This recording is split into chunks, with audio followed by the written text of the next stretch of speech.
Hi, welcome to What the Fox. Today we are on with Lindsay Sutherland, and Lindsay is a business consultant, and she also has the Passive Income Examiner podcast. So, welcome, Lindsay. Tell us a little bit more. Hey, everybody. Thanks so much, Sharon, for having me on. I'm excited to be a guest. I help business owners and 9-to-5ers who want to build passive income in their spare time, build these businesses online. And then also with large companies that already are established, but maybe want to increase revenue stream, I help them scale by creating passive revenue streams using digital products.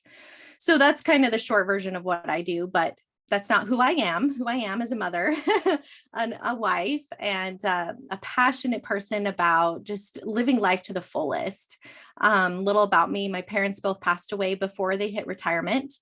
And so for me, it became very clear that there's no guarantee of someday. And I left my big city job to live in a log cabin in the woods because, why wait for retirement to live in my dream home, right? And now we raise our 4 kiddos here on a 5-acre homestead in a little tiny town here in Idaho. And I love it.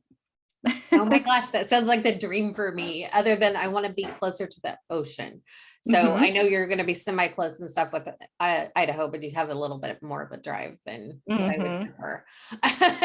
Now we do, if you're a water baby, we have a ton of lakes and waterfalls. Yeah. Like within 10 minutes of my house, there's probably 5 or 6 different waterfalls, enormous amounts of lakes and rivers. I mean, the summers here, we spend most of our weekends at our favorite lakes. Yeah, I'm total like water and fire. I don't know what it is and stuff about it, but I'm definitely attracted to both of those. And so I love to be able to be near the water and everything, but I would love to have my little acre. Like I have an acre, but my homestead is nothing compared to what I wish that I had. And so at some point in time, my husband's like, okay, I don't know how we're going to do this. And I was like, I know, but we'll figure it out. So Yep. At some point in time, maybe. Well, welcome. And everything sounds like so interesting. I also love the idea that you do things with the digital products and stuff. And so it's making it kind of on autopilot, as you mentioned, and the questions and stuff that I had of being able to put your business on autopilot. And then basically it helps you to be able to scale more and move more without having to put as much actual like 9-to-5 type, income or time into it. And so that's really neat that you do that. So I have a list of 50 questions for you to pick from. They start off easy, get harder the higher you go up. I'll end with the same 4 questions that I ask everyone. Are you ready to get started? Oh yeah. I have my number picked out. All right. What's your number? I'm picking 24. Everybody in my family, out of the 6 family members, 4 of us have a birthday on a 24. Awesome. My dad actually has a birthday on the 24th in May. Oh, well, see, we don't have a May baby, but yeah, and we're all in different months too. That's funny. Yeah. We have, I think, 12 May babies and nobody has the same birthday. So, oh, wow. It's definitely a busy month. If you won $10 million tomorrow, what would you spend it on? Oh my goodness. Well, first I'd invest in real estate. Yeah. And then I would definitely set myself up for my kids to have, long-term wealth, legacy wealth, as I would call it, trusts and whatnot. And then use the proceeds to invest in a cause. I have so many different ones that I could like pull from. I have 2 favorites, I'll tell you. One is St. Jude's. Never had to be touched by that plague of cancer in children personally, but it gets me, like, it's the commercial that makes me cry. I just don't think it's right that children get cancer. And if there's a way to eradicate it or better their lives in any way, shape, or form. And the parents, I think about the parents who are struggling because they're in a job. See, I'm going to cry now just thinking about it. Yeah. But those people, I want to be able to bless them. And so that would be a huge one. You know what else I would do? You got me going, girl. I could talk about my dreams all day. I want to build a financial school for children. I want to teach them how to build online businesses and passive income. streams, because I think so much of our school system is designed to create this worker bee mindset, where you have to earn your worth. You have to work hard to get an A. You have to work hard to earn an income. And that psychology I have spent the last like 6 years trying to reverse within myself. And I don't even want that for my kids. I would love to be able to, and the children coming in, they're already kind of wired like that. Look at the whole millennial, like people, like they don't want to work hard, but some of them don't know how to get by without it because the society isn't set up for that. So teaching that, putting a school together that would be like a nonprofit for young adults and teenagers to learn an online skill, like a vocational school, so to speak.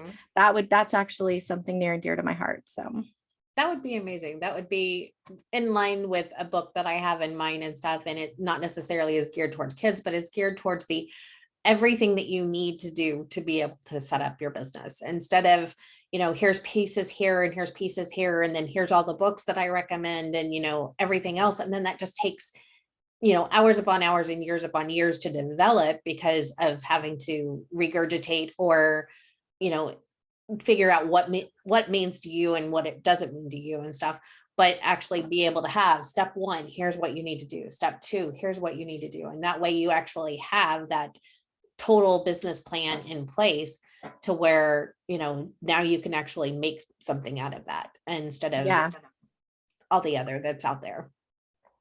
So I agree. That is amazing. And especially, I mean, like I haven't had to deal with St. Jude either. But my commercial that gets me is always the dogs that are, wasting away because they're not being taken care of. So the Sarah McLachlan song, it's like, yes, it gets you every time. It does. Yeah. My ex-husband now instead of current husband, but my ex-husband would sit there and loved the idea that I was so empathetic and that if all he would do is stick on and there was a certain movie or there was that song and I would cry. And I'm like, why do you want to make me cry? Like, well, I know that it's emotions, but still. Yeah. That second charity that I was thinking of is actually one probably most people haven't heard of.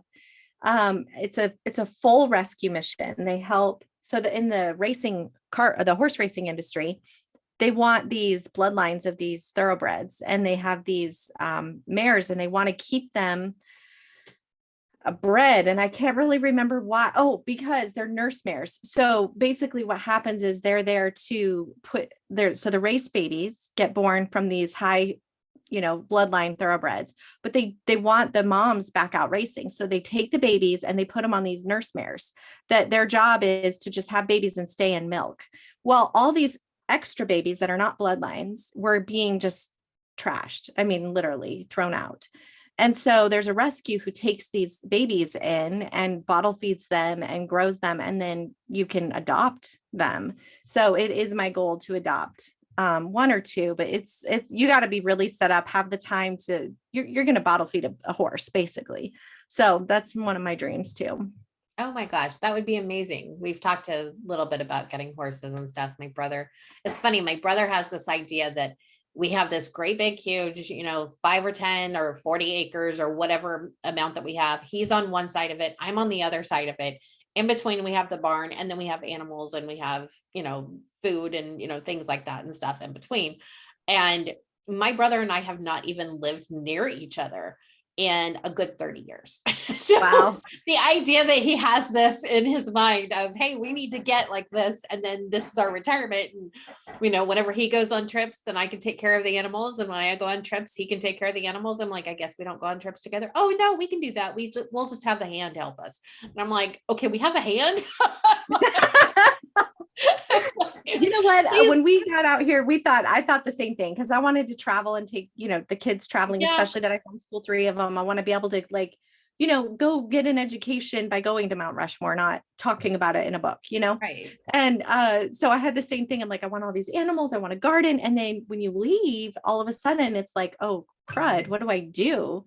So what we've done, and this is very normal, and you'll find that it works out, but like there's kids around us that are also agriculture, because where we live, it's rural. These kids are in 4-H, they raise sheep, they raise steers, they know animals probably better than I do. Yeah. And I just pay them to come over and feed for me and water my plants and stuff. Like, it's fine. Yeah. And they're happy to do it, It's so funny to have like, my life planned by my brother. But it's also just, it's neat to think of all the things and stuff that are still possible. And, I'm going to be 50 this year, and I haven't decided that is where I'm going to, stop living life. It's like, I want to still do things, and I want to still be able to enjoy life and stuff in my future. So yeah. All right. What's another number? 13. That 10 million took us a little bit, didn't it? Yeah, it did. I mean, there's a lot to talk about with 10 million. There is. And my husband and I were just talking about how, if we won the lottery and stuff, how would you want to disperse it? Would you want to take it right away? Would you want to actually, have it, dispersed over the number of years? What would we want to use it for? How would we want to go about it? And, all this stuff and everything. I'm like, okay, wait, like, he's been playing the lottery the entire time that we've been together, which has only been, 5 years now. Yeah, 5 years now. However, we've never really talked in detail, and I don't know why. At midnight last night, he decided this needed to be the conversation. It's just like, okay, sure, let's have this conversation. Usually he's passed out by that time. But well, hey, you never know. I know. So 13, you said, right? Yeah. Okay, I thought so. What has been the favorite job that you've ever held? Okay, I worked for a log home company here in North Idaho. When I first moved up here, initially the plan was my husband was going to get a job, but I have been the primary income earner in my marriage. And unfortunately, it wasn't that easy for him to find something right away. So funny story, I was online looking for him for a job, and I found a job for myself. But it's a small company. They're family owned and operated. They build these amazing log homes. I mean, by hand. They're Mennonite. So it's like handcrafted, humongous log custom homes. And I got to do everything from bookkeeping, accounting to marketing. I started writing their blog. I started a podcast for them. It's My Dream Log Cabin. Go check it out. And it's just really an amazing company. It wasn't until August of last year that I finally had to pull back, because I really, really wanted to just homeschool my kids. And I was like, I'm starting my business alone. I'm getting it done I'm moving away from W-2 world into, my business world. And, but I still work closely with them. They're my client now. I do their marketing, and I still host their podcast and all that, but I don't show up every day and do the 9 to 5. Right. But that was my favorite job. Awesome. That sounds like it would be fun too. What is the next number? Oh yeah. Let's see. How about 6? All right. If you could be remembered for one thing, what would it be? For empowering people to live their best life today. Like, don't wait. I agree. I mean, like, I want to help other people to do the things that they want to do, to follow their dreams, to be able to know that it's all possible. And it may not be possible in the same way that somebody else did it, but it can be possible in the way that you decide that it's possible and that you make it happen. Yeah. And so anything is possible. When I wanted to move to North Idaho, I had no idea how I was going to do it. I was leaving my 6-figure job, and I had no job lined up. I had no family or friends, but it was what I wanted. And I would instead of asking how, like, is this possible? Can I even do it? It was, how is this possible? God, show me the way. And then the doors opened. Yeah. All right. So what's another number? 23. I have a wall calendar in front of me. So whenever you ask, I just look up, and the first number I see. That's the number. What do you think about that really gets you excited? We've kind of gone through some of this today. Yeah. I mean, you know what? It's funny because when I first moved up here, I thought I wanted to be Susie Homemaker and, bake bread and garden and do all that. And I did for the first year, I did not work and I was miserable. I learned really a lot about myself by doing nothing. And I learned that I actually do enjoy working. I enjoy creating businesses. I enjoy mapping them out. I enjoy helping people take nothing and turning it into something. That is a true passion of mine. And I don't think I'm a happy person if I'm not doing that. But I definitely don't want to do it and trade time for money solely. I don't want to do it out of need. I want to do it out of love. And so that's what makes me happy. That's, I'm like, all of my responses right now have been, that's awesome. But it really is neat to be able to hear and to hear it in your voice and stuff as well, that, it is about helping others. It is about really getting them to that place where they want to be. It's true. Yeah. And the more I've been on this journey, the more I've tuned into that. Like initially it was just about money, but I can create a passive income business without people. I can create an automated system. And I do, because obviously I use that to supplement my income. But look, I look at it like this. I've been given a gift and I'm doing the world a disservice if I don't share it. So that's what my mission is. That's why I've been given the gift, is to share it. So, okay. My next number is 45 because I'm going to go off the calendar now and there's no 45. Well, I was thinking about that. I was like, wait, if we're going to go to the calendar, we're staying 1 through 30. So 45. And this kind of relates to what we've kind of already talked about too. If you could start a business tomorrow, what would that be? So I'll tell you, this will be my training tip for people listening.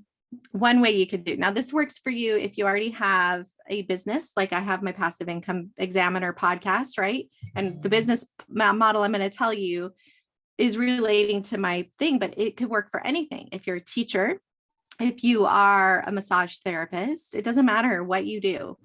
There is a website called plr.com or .me. Oh, my stars. I totally just blanked out. Hold on. And I will tell you in just a second. It is plr.me. And here's the thing. PLR stands for private label rights. Private label rights means that I can buy an ebook that's already written and rebrand it as my own. So let's say you're a massage therapist and you want to create an online business, but you don't have time to write an ebook. You can take the ebook that somebody else has written that is teaching others about how to run a successful, back office to a massage therapy, I would say, and create a landing page and start selling that online. So for me, I actually just taught this to my kids yesterday. I said, what if you could invest $40 and you could get back 400? And they were like, oh, well, that's okay. I mean, I would think a kid would be like, heck yes, but they were just like, that's okay. I said, but what if you could make 400 a month for the rest of your life? Well, that got their attention, let me tell you. Yeah. And so I showed them, I said, here's a PLR. The particular one I'm working on now is how to supercharge your email list, because it relates to marketing. It relates to passive income, right? You can't sell something if you don't have somebody to talk to. So understanding your email list. So it is an ebook. It's a freebie download. It's 4 products in one. It's got a course and it's got a worksheet, like workbook, that goes with the course. So I'm going to create a pipeline. So the freebie download will be my lead magnet. Then the next step they will get is an opportunity to buy the ebook for, like, say $4.99, right? Very inexpensive. It's a huge ebook, by the way. And then that also gives them the opportunity to take the course, which might be, $37 or $47. It doesn't have to be a lot, but the point of the story is that I spent $40 on the whole system. Even if I only sell one for $40, I've made my money back, right? This is the kind of thing you can do. You can set this up and repeat it over and over again with different themes, right? And get passive income coming in. All you need, the way I look at it, is this. If my phone bill is, like, say my house phone is $80, all I need is one revenue stream that consistently produces $80 a month to pay that bill. And then the next one is my car insurance, $120 a month. So then I get one that does that. Pretty soon I have one revenue stream for each of my, expenses, so to speak. And the next thing you know, I don't need a job. That is like an amazing tip. And like, I'm surprised that I have not run across this before. But I have not. So that is just, basically I've talked about it in some of the other podcasts and stuff, but it's about taking action. So here you have a tool. Now you have to take action, and you have to actually use this tool, take action, create the landing page, create the covers, create, what you need to do and stuff, and implement it. And so if you do that, then and then you got the promotion and things like that and stuff to be able to actually get it out there. But that is a very good tool that I feel like that was part of the number 44, which is what underrated tool are you are indispensable for your job. But let's go with that one now, since we're actually just said it. What underrated tool is indispensable for your job? Okay, underrated tool. I would say this is something that's actually given me sanity. I wouldn't say it's necessarily something I need for my business. It's something I could technically live without, but it's helping me tremendously, because I don't know if you could tell, but I'm a big picture thinker. I can come up with ideas for like big things, like the school idea, right? Or whatever. I come up with these huge ideas, and then sometimes I like stick it on the back burner. Obviously, I'm not going to go take action on it right this second, but I don't want to forget about it either. And also, I am not that good, just my personality type. I'm not always that good at the minutia. Mm-hmm. I'm much better at the creative, like the mapping out, the structure, and like that, and I have an assistant who helps me, but this tool has given me the ability to execute on more things, keeping myself accountable to my own dreams and goals. And that tip is Asana. It's free up to a certain extent. But what I do is I go in and I create my project, and like say, I then create tasks. So I can, if I get downtime on whatever, I can just start plugging away at those little chunks here and there until it's done. And then I don't forget my big ideas. And so just to elaborate on that, because I do know a little bit about Asana too. If you have a big goal, taking that big goal and breaking it down into chunks, that is part of project management. And so being able to actually take those little things, those are little bitty things that need to be done to get the big project done or to get the big goal done. And so that's part of how you can complete your goals and actually attain what you're actually striving for. But that's also completing your projects. And that's how project management works, is by being able to break that project up and then giving it deadlines so that you actually complete all the different things. And then that way the project is done. So yeah. And the funny part about it is I got it because I was trying to coordinate my VA with my episodes. Like when I launch an episode, I want these things done. And that's why I got it. But it works for that. And it's great for that. But it also, funny like side effect is it ended up keeping me in order too. Yeah. I actually use Trello. And I started with Trello when it was completely free. And now then you can have, I think, 3 boards or something and stuff for free. But I use Trello, which operates in a similar fashion and stuff. It's going to be whatever you look at and view, but basically looking at something and being able to actually help get you kind of organized. One of the boards that I have on Trello is actually a content board. And so every time somebody says, what do you do? And you're on, a Facebook podcast, or a Facebook post or whatever and stuff. And what do you share with what you do? I can go to my Trello board, copy and paste that in so that I'm not having to constantly retype, rewrite, that type of thing and stuff. And Trello is available on my phone as well as on my computer. So that way, I have it either way. And the same type thing, if you create posts, you can always save those posts and stuff to where you can actually use them later, because you don't have to recreate the wheel 100 different times. You just have to have enough things to be able to alternate so that then you can go back through it later on. Yeah, I agree. Trello is great. I don't like it as much for project management because I like tasks, and what else I liked is Asana like will remind me, which Trello might too. Yeah. I found Trello was cool for like planning, but then to execute, I think Asana is a little bit better at the task oriented side. But they could probably work together with Zapier. You could connect them. They probably could. And so if Yeah. anybody doesn't know, Zapier is another tool that can be used in order to be able to connect. If this happens, then this happens. And so you can actually make that happen with Zapier. Yeah. All that technology that I'm sure that you give on your podcast, which leads us to the 4 questions I ask everybody. What are 3 other podcasts, and you can include yourself, movies or books that you would recommend to my audience, and why? Okay. So how about I recommend 1 book, 1 movie, and 1 podcast? Well, I'll recommend 2 podcasts because mine's easy. It's the Passive Income Examiner, but that's just cool to go check out because I have a lot of fun guests on there and, talking and teaching just like you do. You use your podcast to teach. That's what I use mine for too. So it does a lot there. But another one that's really cool is called Market Adventures. Market Adventures is about passive investing.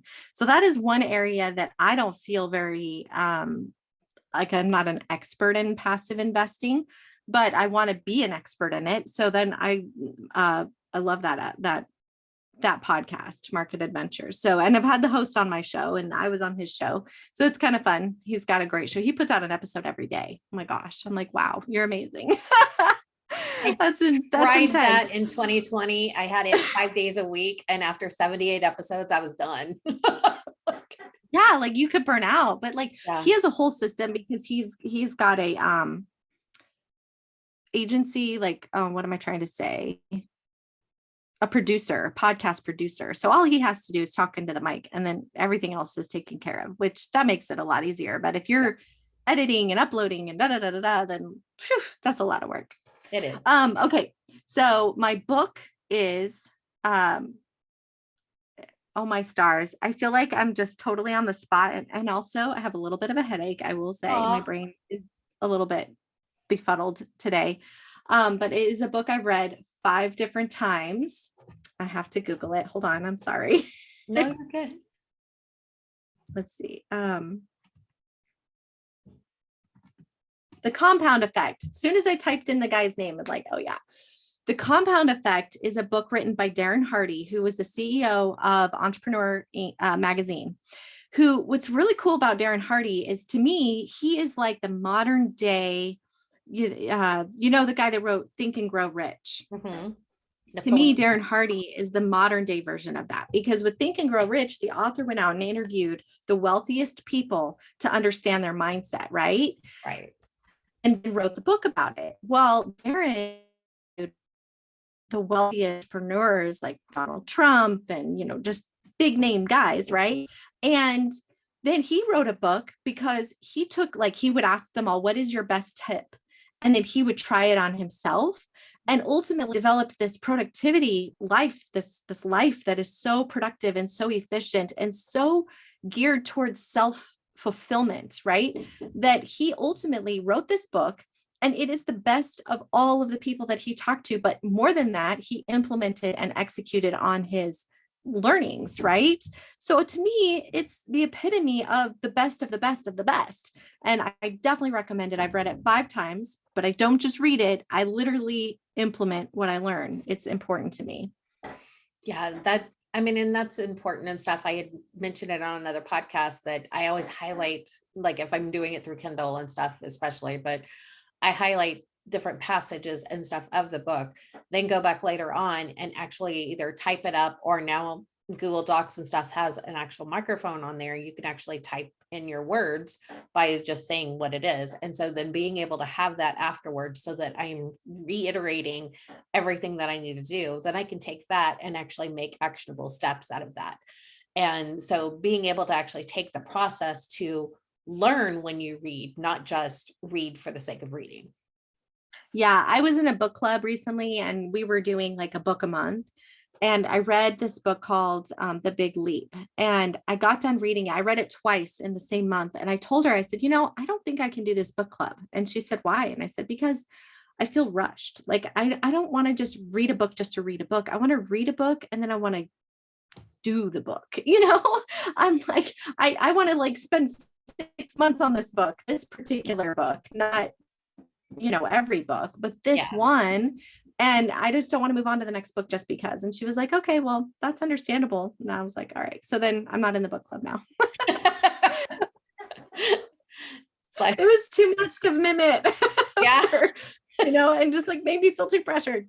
It wasn't the fact of reading the book that was the problem. It was that you wanted to be able to learn and implement some of the strategies. And so that made it difficult to move on to the next book before you actually got out of the one book.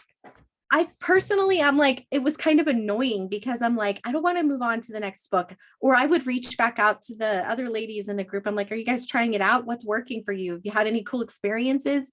And they're like, oh, I'm still on chapter 7. I'm like, you're not in this to win this. Like, I can do this. Like, so, and then a movie. Now this is going to go in a whole different direction. I am a very spiritual person. I wouldn't say I'm religious. But I do believe in God. And this is a movie called What the Bleep Do We Know? It's really fascinating because it talks about physics, like on a whole different level than anybody's ever really contemplated before. But like, just to give you an example, it kind of proves the concept of what you think about, you bring about from a physics perspective. Like they've literally shown with science that when scientists are looking with expectation for atoms, the atoms appear. Atoms can appear in 2 places at one time. Like quantum physics is fascinating. If I was ever to go back to school, there'd be 2 things I would want to go to school for.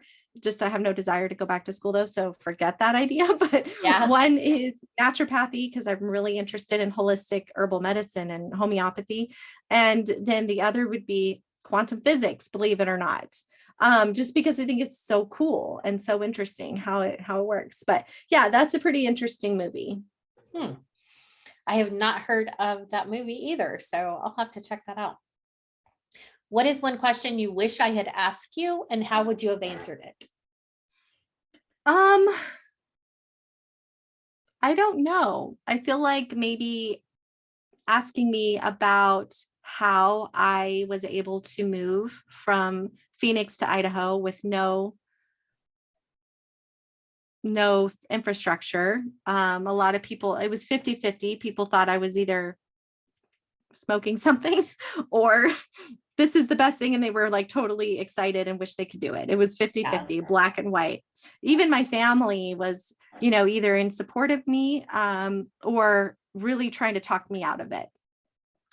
But, I told him, I said, I moved out of the house when I was 18 and I didn't really have a plan and it worked then. So I'm sure I can make it work now.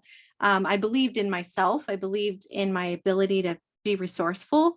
And I believed that God had my back. And, I took the steps. I didn't have the answers. I didn't know everything. That's the part I think that trips a lot of people up, is they feel like they have to know every step before they can take action. And that is something that is a gift that I have, that I'm able to do, is I'm able to take action without knowing every step. Sometimes it doesn't work out. And sometimes I learned through that and move in another, pivot and end up where I want to be. But when I have my ultimate goal, my ultimate big picture, and I just take those little action steps, like we listed our house for sale. We started, we listed our house for sale before we had another house. Like we just took the steps and trusted that something was going to work out. And it was crazy and chaotic, and a lot of bad things happened, like that could have derailed the whole thing. Could have made me say, oh, this wasn't meant to be, I'm making a mistake, but I didn't. I just kept moving forward. And ultimately, I remember the day, it was a week before Christmas when we moved into our cabin. I'm so sorry. That was my daughter. That was unexpected. She's summoning her brother. Anyway, so we were sitting in front of the fire and, in this log cabin in front of the fire. And I just looked at my husband and I'm like, we did it. This is what we were meant to do. We're here. And the satisfaction of knowing that those 3 years that it took to go from idea to execution paid off, and that it actually happened was the most satisfying, joy-filled moment, almost as much as having children. And I equated it to that. I even said, I'm like, it's like having a 5th child. It was like a dream child, where it took a lot of energy and effort and growing pains and all of that, but we did it. That's how I would answer. Awesome. See, there I go again with awesome. I really am amazed at the answers that you give. You're a very real person, and a lot of what you're saying is just inspiring. And so I do appreciate the answers that you're giving and stuff to the questions. Well, I wouldn't know how to do it any other way. That's good. So what is one thing that you only tell your paid clients that you can share with us today? So this isn't as inspiring, but it's important. And especially when you're coming from a business perspective, think like your client. I can't tell you how much I say this to people, and they struggle with this the most, to put themselves in the mind frame of the beginner newbie. So I talk about the client funnel and the buyer psychology. My background, Phoenix, most of my career was in the car business, automotive.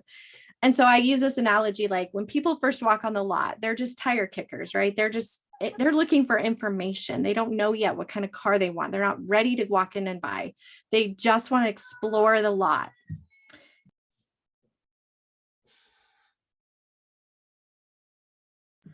Sorry, she just isn't getting what she wants.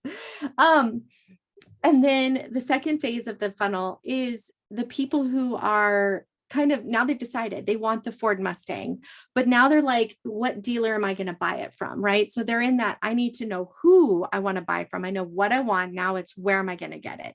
And then the last layer is the people who are ready to just drop their down payment and drive out in a car. Right. Well, when we're building a business and we're trying to capture people in that funnel from the very beginning, we need to be thinking about what information are they Googling?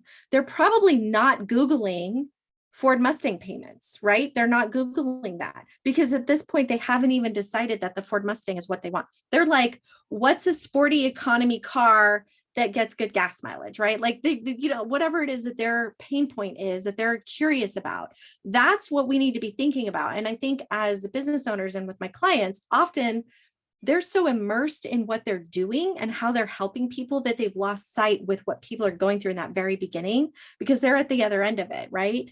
And they're using language that the people are not using. You got to do the market research. You got to get into the minds of your buyers, or you're wasting your time in marketing. That's my 2 cents. I agree. So we will have all of your contact information listed with the podcast, but what would you like to leave the listeners with today? Well, I think what you said is really appropriate, and it speaks to everything that I'm about, and that's take action. It could be messy, it could be clunky. It probably will be messy and it will be clunky. Let's just be real. And our entrepreneurship isn't something that goes smoothly for anybody. But don't let that stop you. Don't let the negatives or the hangups or the bumps along the way. It's like the Dr. Seuss book, hang-ups and bang-ups can happen to you. You will plow on the places you'll go. It's the road of entrepreneurship, and taking that action steps and continuing to move forward. Keep your dreams in your sights. Like, just keep it in front of you. I love how your husband was like, let's talk about this, winning the lottery, because those conversations are creating, like, going back to the quantum physics, right? If you watch that movie, you'll be like, wow. It would not surprise me, Sharon, if you guys won the lottery in the next 5 years, if you keep having those conversations, because you're putting energy and thought into motion by having that conversation. So we all keep our dreams alive, talk about them, keep them as possibilities. Don't limit ourselves, and then take the baby steps and the actions, and you'll find that they will come true. Everything you imagine and believe can come true. Well, Lindsay, I really thank you for being on the podcast today. It was a pleasure meeting you, a pleasure hearing your insight to everything. And so thank you very much. My pleasure.